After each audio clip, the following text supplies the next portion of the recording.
उस दिन हमने देखा था कैल्शियम चैनल ब्लॉकर पोटा हमने देखा था beta blocker and calcium channel blocker का थोड़ा पार्ट हमने देखा था। नाउ वी थोड़ा-सा टाइम कम मिलता है हमें 40 मिनट्स का लेक्चर है, फिर भी बहुत टाइम कम पड़ता है, that's why I make it quite fast. तो will start on calcium channel blocker का एक फ्लैशबैक देखते हैं। कैल्शियम चैनल ब्लॉकर एक वाइड रेंज ऑफ ड्रग्स है। मीन्स सिर्फ कैल्शियम चैनल ब्लॉकर कहने से it is not like that कि ये सिर्फ बीपी कम करते हैं। Calcium channel blockers are also used as a anti arrhythmic drug. Means mostly supraventricular tachycardia, WPW syndrome, Wolff Parkinson white syndrome, ये ऐसे बहुत सारे डिसीज है जिसमें कैल्शियम चैनल ब्लॉकर यूज करते हैं। We are only aware of calcium channel blocker में जैसे कि amlodipine, nifedipine. We are only aware of जो other molecule like verapamil, diltiazem, flunarizine, ये ऐसे अलग अलग मॉलिक्यूल है that also come in a calcium channel blockers. तो उसको थोड़ा सा डिटेल में देखेंगे कि कैल्शियम चैनल ब्लॉकर्स का और क्या क्या रोल है। ओके, हमने ये देखा था। First and foremost is the इसका क्लासिफिकेशन क्लासिफिकेशन बहुत ज्यादा इंपॉर्टेंट था, डायहाइड्रोपायराडिन एंड नॉन डायहाइड्रोपायराडिन। मैंने उस दिन कहा था इसका एक और classification L type and T type of classification. What is L type and what is T type, वो मुझे थोड़ा सा आज बताना है। दैट उस दिन हमने डायहाइड्रोपायराडिन एंड व्हाट इज नॉन डायहाइड्रोपायराडिन देखा था। डायहाइड्रोपायराडिन में हमारे जो रेगुलर मॉलिक्यूल्स है निपेडिपिन, एम्लोडिपिन एंड निकार्डिपिन ये आते हैं। नॉन डायहाइड्रोपायराडिन या नॉन डीएचपी में वेराप्रेमिल या डिल्टियाजीम आता है। वेराप्रेमिल एंड डिल्टियाजीम ये मोस्टली सुप्रावेंट्रिकुलर टैकीकार्डिया में काम करता है, दैट इज एसवीटी, डब्ल्यूपीडब्ल्यू सिंड्रोम या फिर एसेसरी कंडक्शन पाथवे जिसमें हार्ट रेट ज्यादा हो जाता है। उस कंडीशन में डीएचपी, नॉन डीएचपी, नॉन डायहाइड्रोपायराडिन काम करते हैं। तो ये याद रखना है, इसमें दो ही ग्रुप हुआ है, वेराप्रामिल, वेरापेमिल एंड डिल्टियाजीम। ओके, और एक क्लासिफिकेशन इसका है कैल्शियम चैनल ब्लॉकर्स का जिसमें आता है L type and T type. Calcium channel blockers are also classified into L type and T type and L type. T मतलब का मतलब होता है ट्रांजिएंट करंट, एक बार सिर्फ क्वेश्चन पूछा था इसके ऊपर। टी टाइप में कौन से आते हैं, that is transient and transient current. L type मतलब लॉन्ग लास्टिंग करंट। जो अभी तक हमने सबके इनके नाम पढ़े हैं, nifedipine, diltiazem and verapamil, these are all come under L type. ठीक है, ये सारे आते हैं एल। टी टाइप में क्या आता है फिर, टी टाइप मतलब बहुत शॉर्ट टाइम काम करने वाले, ट्रांजिएंट टाइम में काम करने वाले, दैट इज फ्लुनाराजिन, फ्लुनारिजिन एंड जो इसमें फ्लुनारिजिन किस में यूज होता है, मोस्टली माइग्रेन के टैबलेट में यूज होते हैं। सिबलियम हम बहुत लोग लिखते भी होंगे, and इथ्यूसिक्सामाइड।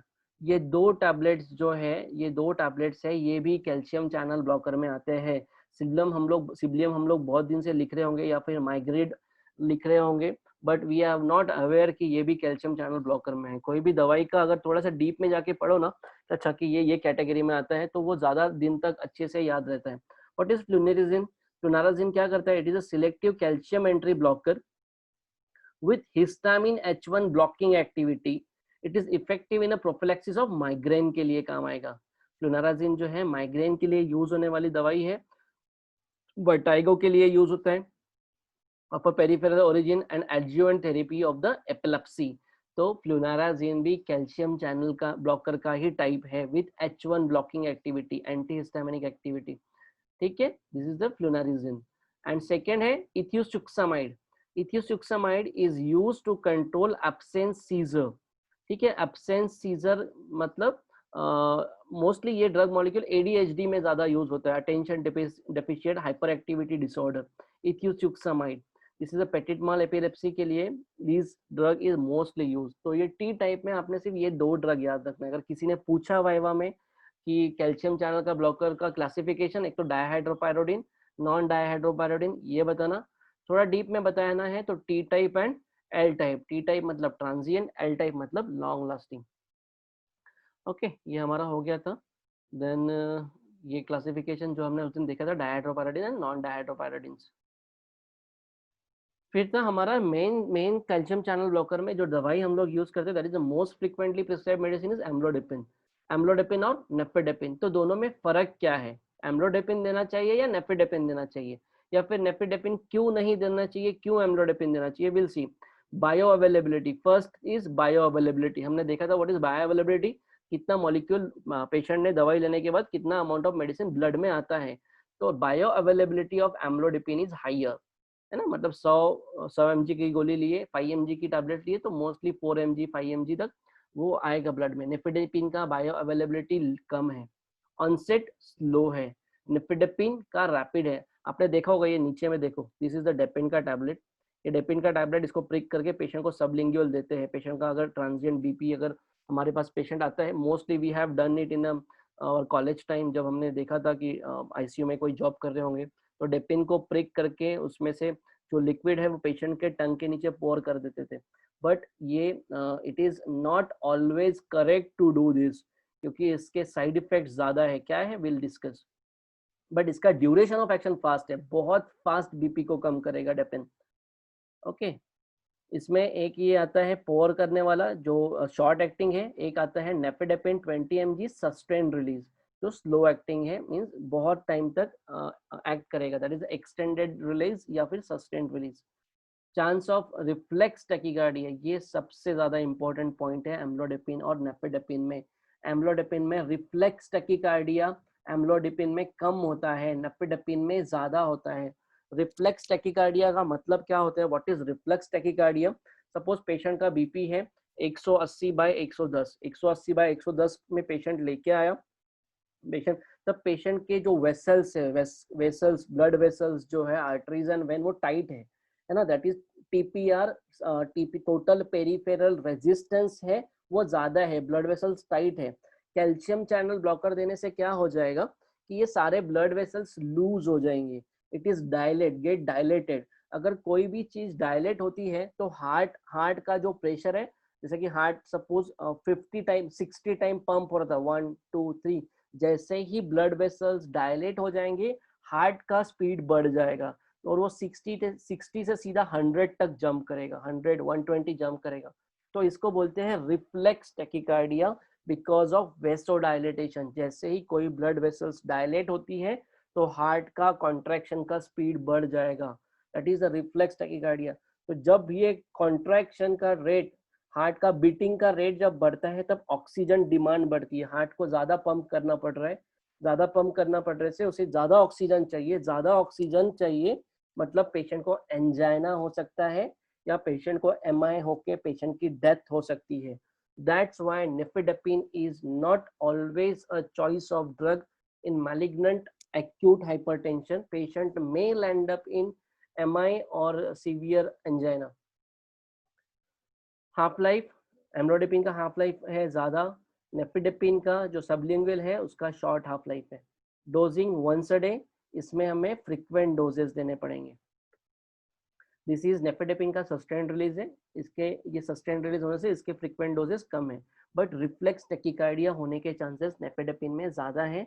That's why nifedipine is not regularly prescribed drug, it should we should go opt for amlodipine. Nifedipine it is a prototype of DHP, DHP मतलब डाइहाइड्रोपायराडाइन ग्रुप में आता है, with rapid onset and short duration of the.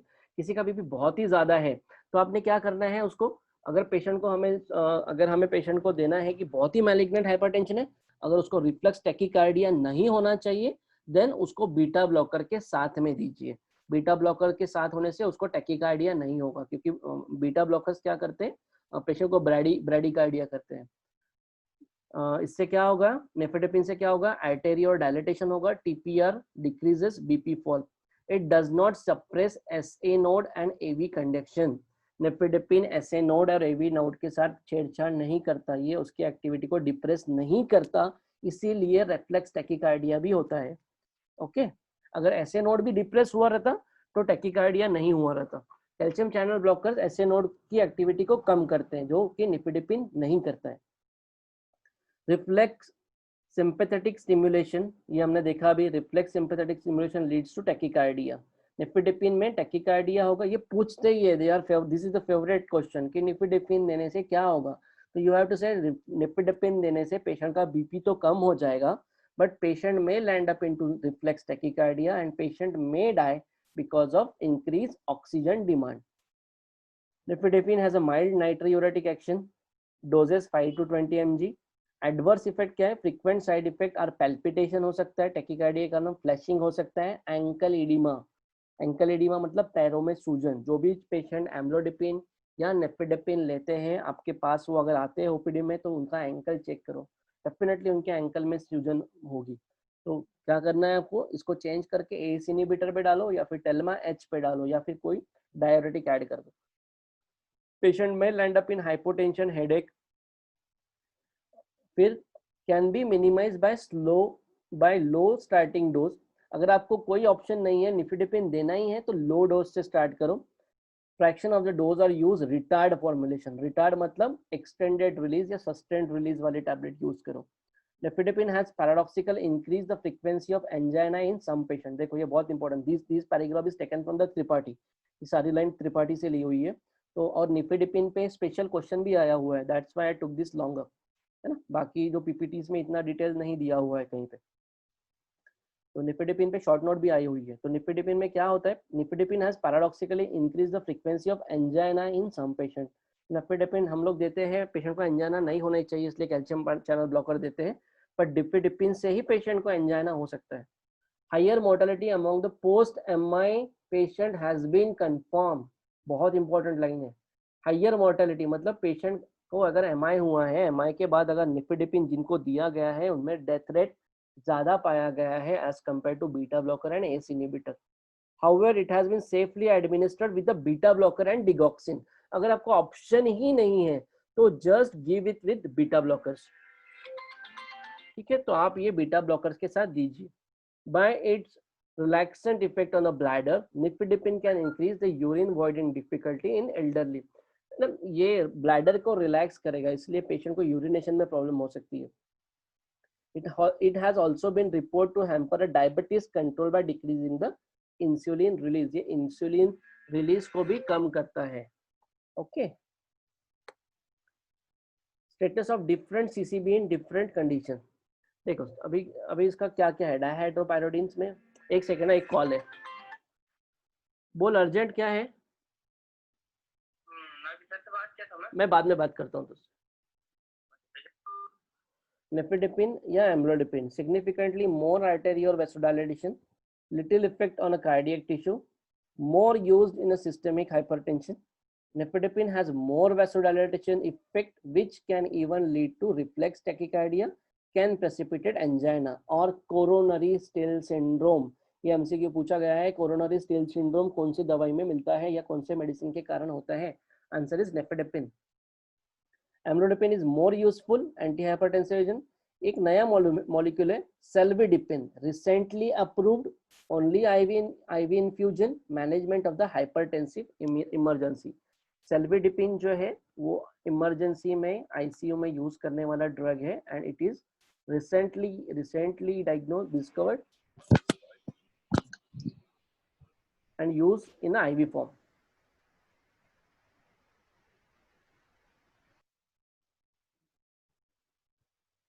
Okay, what this is coronary steal syndrome. Coronary steal syndrome में क्या होता है, when we give the nifedipine to any patient, उसमें क्या होगा पेशेंट के साथ, rapid onset of the action, within 20 minute में उसका बीपी कम हो जाएगा, produce a brisk palpitation, fall in BP, BP कम हो जाएगा, sorry, produce brisk precipitation, fall in BP, drug induced hypotension can activate reflex tachycardia, main thing is reflex tachycardia which can worsen the myocardial ischemia।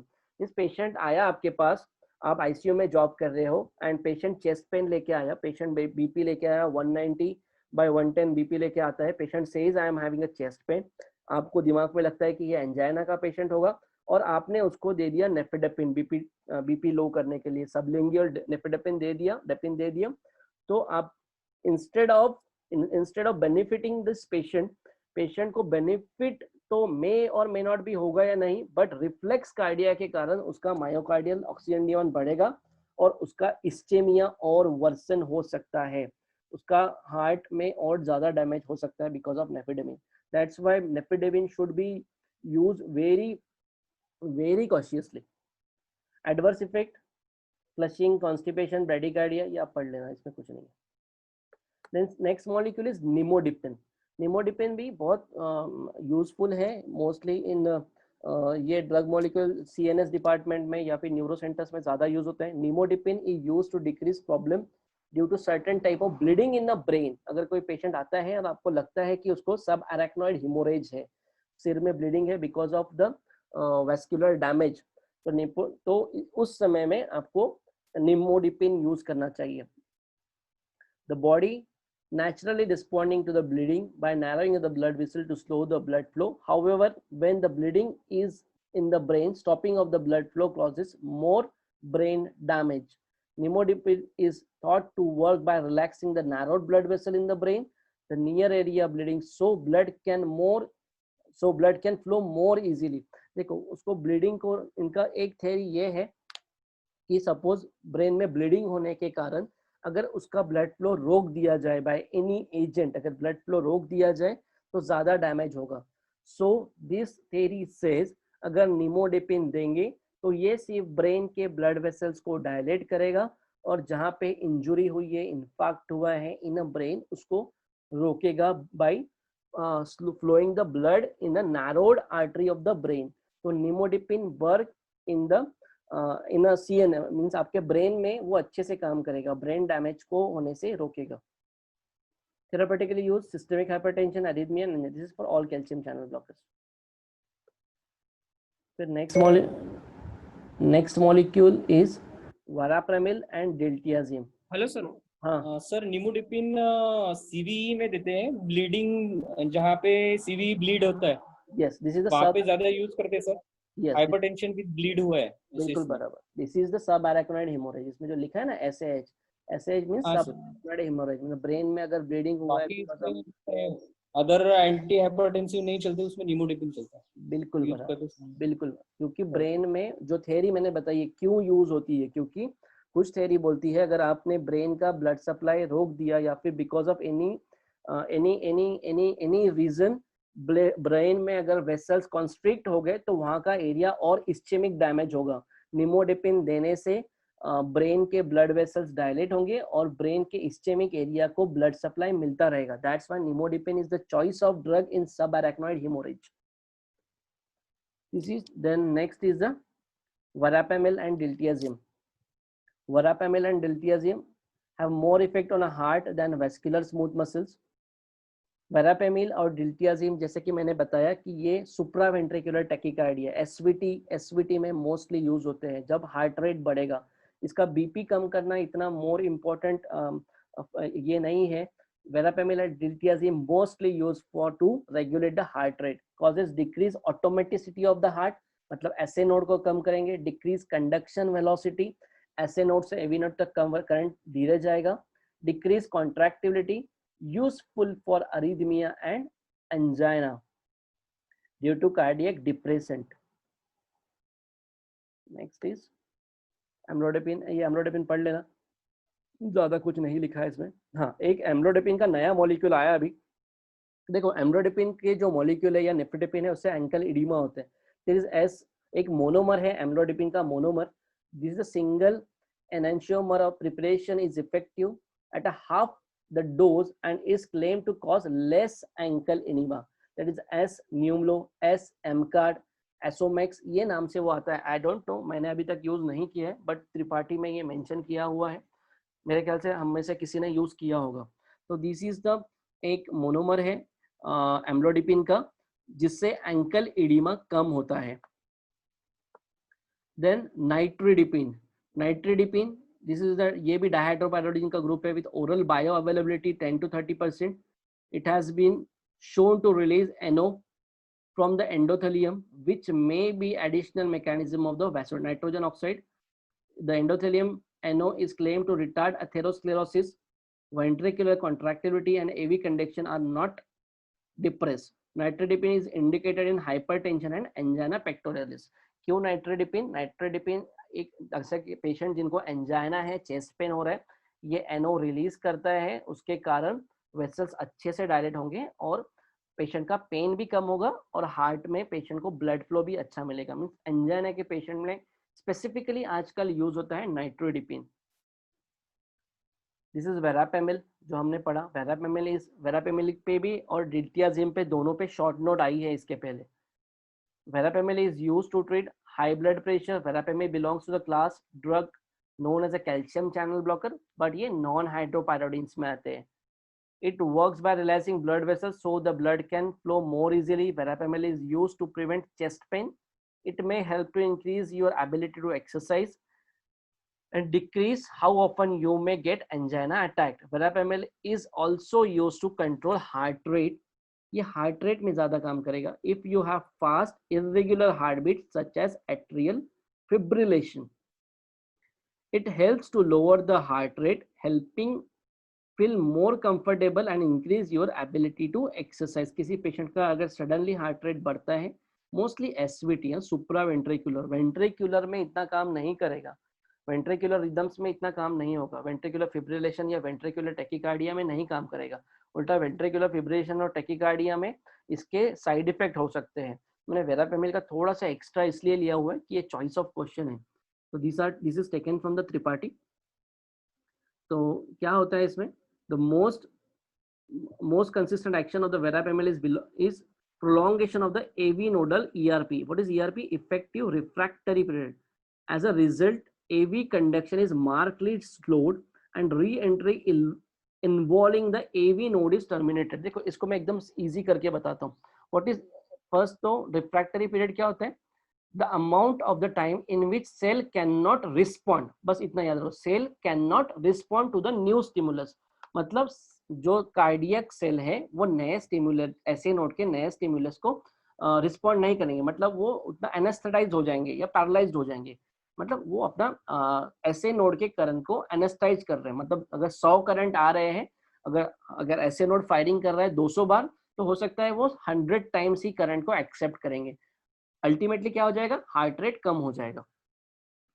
तो इसमें क्या होगा, re entry circuit जो accessory conduction pathway होता है ना, जो लोगों मोस्टली आप WPW सिंड्रोम के बारे में अगर जानते होंगे, that is Wolff Parkinson White syndrome, उसमें एक एसेसरी पाथवे डेवलप होता है जो बंडल ऑफ केंट से होके होता है.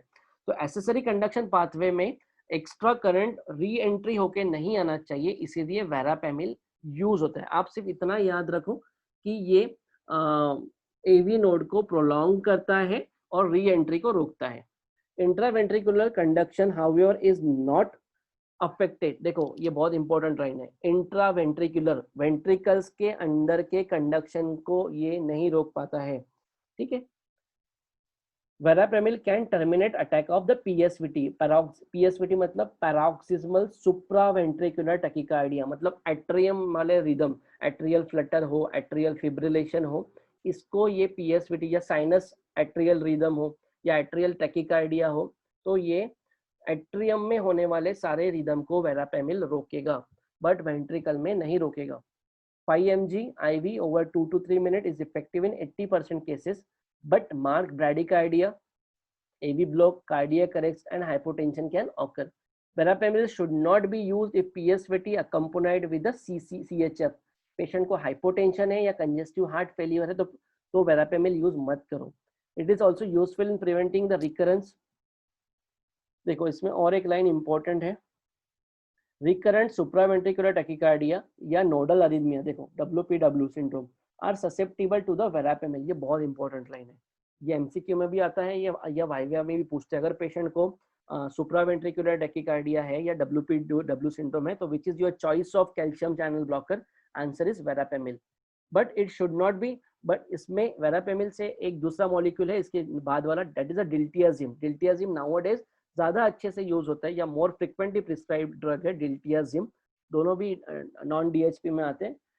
डिल्टियाजिम में ब्रैडिकार्डिया उतना नहीं होता, but it should not be used because of the risk of increase ventricular rate due to reflex sympathetic stimulation. Verapamil से क्या होता है, ये सुप्रावेंट्रिकुलर टैकीकार्डिया तो रुक जाएगा, जो ऊपर का एट्रियल रिदम है वो तो रुक जाएगा, बट रिफ्लेक्सली क्या होता है, ये वेंट्रिकल के रेट को बढ़ा देता है. That's why verapamil is not too frequently used as compared to diltiazem. Verapamil has a poor efficiency in a ventricular arrhythmia. Ventricular arrhythmia में नहीं काम करेंगे. In some patient, ये last line भी important है. In some patient of VT, IV injection of verapamil has precipitated VF. मतलब suppose किसी patient को वेंट्रिकुलर सादा VT है, सादा वेंट्रिकुलर टैकीकार्डिया है, और आपने उसको देखा ही नहीं कि ये VT है, आपने उसको सपोज पेशेंट को आपको लगा कि एट्रियल रिदम है, और पेशेंट को था वीटी और आपने वेरापेमिल दे दिया तो वो और वर्स हो जाएगा और सीधा वेंट्रिकुलर टैकीकार्डिया से पेशेंट वेंट्रिकुलर फिब्रिलेशन। मतलब मोरल ऑफ द स्टोरी क्या है, वेराप्रेमिल जो ड्रग मॉलिक्यूल है ये कोई भी वेंट्रिकुलर रिदम में नहीं देना है, चाहे वो वेंट्रिकुलर टैकीकार्डिया हो या वेंट्रिकुलर फिब्रिलेशन हो। डिल्टियाजिम ये उसका दूसरा भाई, वेरापेमिल का advance brother is diltiazem. Direct cardiac action of the diltiazem are similar to the verapamil, verapamil के जैसी एक्शन है। However they are less mark, it is alternative to the verapamil for PSVT. For rapid control ventricular rate in AF, IV diltiazem is preferred over a verapamil because it can be more easily titrated over a target heart rate, causes less hypotension and myocardial depression. diltiazem ज़्यादा side effect नहीं करता, इसलिए diltiazem दोनों की action more or less same ही है। Therapeutic use कहाँ use करेंगे? Exertional angina, unstable angina, angina due to coronary spasm, Prinzmetal's angina, variant angina, systemic hypertension, atrial fibrillation, flutter, paroxysmal supraventricular tachycardia। देखो angina में ना और बहुत सारे ड्रग मॉलिक्यूल्स हैं, बट मोस्टली फ्लटर फिब्रिलेशन के एट्रियल में ये वेरापेमिल एंड डिल्टियाजिम्स यूज होते हैं। Therapeutic uses of DHP, angina, hypertension, Raynaud's phenomenon, pre eclampsia. देखो ये सबका भी एक ये इसमें ये किया हुआ है, चारों जो हमने पढ़ा है अभी तक उसको एक समराइज किया है। First is beta blocker. Beta blocker में क्या रहता है, सफिक्स एलओएल लॉल, जिसमें भी लॉल लगेगा, मेटाप्रोलॉल, एटेनोलॉल। कॉजेस साइड इफेक्ट क्या है, ब्रेडिकार्डिया हो सकता है, can mask hypoglycaemia, avoid in COPD, can cause bronchospasm, avoid abrupt cessation, means तुरंत बंद नहीं करना चाहिए किसी भी पेशेंट का बीटा ब्लॉकर, सडन उसकी टैबलेट बंद नहीं करना चाहिए। अगर उसका बीपी लो भी होता है तो उसको टैपर करो, 50 से 25 करके उसको छोड़ दो। एब्रप्ट सीजेशन हो सकता है, एग्जांपल मेटाप्रोलॉल। कैल्शियम चैनल हमने अभी देखा, प्रेफिक्स डेपीन होता है, हाइपरटेंशन, एंजाइना, अरीथमिया में। Side effect lower extremity swelling, ankle oedema is the most common, example amlodipine. ठीक है, मोर एग्जांपल वेरापेमिल एंड डिल्टियाजिम। It's 2:30. फिर एस इनिबिटर, एस इनिबिटर्स में एंजियोटेंसिन रिसेप्टर ब्लॉकर, उसके पीछे क्या लगेंगे, सफिक्स लोसार्टान। एंड आपका आखिरी वाला है जो एस इनिबिटर, उसमें प्रिलिया पर एक बार पढ़ लेना। और हमने एस इनिबिटर में मोस्ट कॉमन साइड इफेक्ट देखा था dry cough and hyperkalaemia. Okay then ये हमने देख लिया था। एक मुझे और बताना था हाइपरटेंशन के पहले, एक 10 मिनट में हम लोग हो सकता है तो उसे खत्म कर लेंगे। एक है एंटी हाइपरटेंसिव जो रिसेंट मोस्टली वो एंटी एंजाइनल में आते हैं, जैसे कि हमने तो ये देखा था अल्फा 1 ब्लॉकर्स हमने देखा था लास्ट लेक्चर में। अल्फा 1 एड्रेनर्जिक ब्लॉकर ये हमने एएनएस में पढ़ा था, जिसमें पैराजोसिन, टेराजोसिन एंड डॉक्साजोसिन आते हैं जो अल्फा 1 रिसेप्टर को ब्लॉक करके बीपी को कम करते हैं बाय डायलेटिंग द वेसल्स। तो ये आपने पढ़ लेना। फिर आते हैं इसमें क्लोनिडिन एंड मिथिल्डोपा, ये अल्फा 2 एगोनिस्ट है, क्लोनिडिन एंड मिथिल्डोपा। मिथिल्डोपा में सिर्फ एक चीज इंपॉर्टेंट है बताने वाली, it is use for the management of hypertension in the pregnancy. Pregnancy के लिए choice of anti hypertensive is methyldopa. Vasodilators ये हमने पढ़ लिया था। देन जो मेन था ना आज का, that is the potassium channel opener. Potassium channel opener, देखो ये बहुत अभी ये एक रिसर्च का ही टॉपिक है। पोटेशियम चैनल ओपनर बहुत यूज होता है, जो दवाई है जो हमने बहुत बार नाम सुना है, दैट इज निकोरेंडिल, है ना। निकोरेंडिल जो मेडिसिन है which come in the potassium channel opener. And minoxidil, minoxidil जो बाल उगाने के लिए मोस्टली यूज होता है। Minoxidil and diazoxides are the potassium channel opener which are used earlier in a severe hypertension and hypertension emergencies. Novel potassium channel opener like nicorandil, pinacidil, ये सारे drug molecule ये 1990s में बने हुए हैं। ये एंजाइना में मोस्टली, इसका मैकेनिज्म ऑफ एक्शन है, ये किस तरीके से काम करेगा। enhance the potassium efflux, decrease calcium entry and which leads to smooth muscle relaxation। ठीक है, इसमें ये देखो दिस इज द, ये मिनॉक्सिडिल का यूज होता है, टॉपिकल स्प्रे जो पोटेशियम चैनल ओपनर में आते हैं for to grow the hair. Minoxidil is a prodrug activated to active metabolite minoxidil sulphate, T half is 2 to 4, uses alopecia areata and alopecia androgenata, also used in malignant and refractory hypertension, ठीक है, and also used in impotency. Minoxidil promote hair growth by direct effect on the hair follicle and also by improving the blood supply to the hair follicle. Minoxidil stimulate DNA synthesis, increase proliferation, increase hair density. तो ये minoxidil के फायदे हैं. अगर आया आपको short note potassium channel opener पे आ सकता है, क्योंकि ये अभी भी रिसर्च का ही टॉपिक है. मिनॉक्सिडिल के doses 2.5 mg to 80 mg BD, इसके जेल भी और स्प्रेज भी मिलते हैं.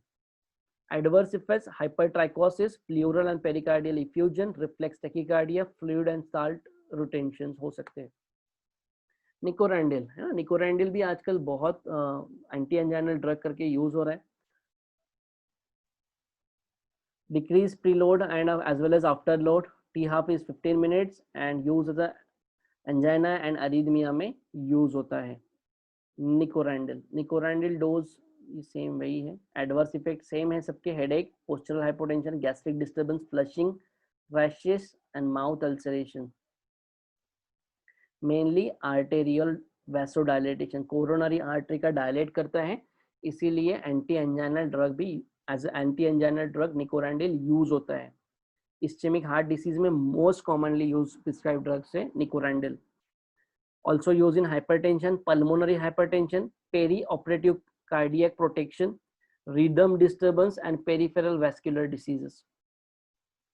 ब्रोंकियल अस्थमा में भी यूज होता है. ब्रोंकियल रिलैक्सेशन करके ये पेशेंट को अस्थमेटिक अटैक कम करा सकता है. Also role in erectile dysfunctioning, किसी पेशेंट को इरेक्टाइल डिसफंक्शनिंग है तो पोटेशियम चैनल्स ओपनर यूज होते हैं. By relaxing the corpus cavernosum, उसमें मिनॉक्सिडिल का lubricating gel use on a glans penis was more effective than a placebo or anti-G.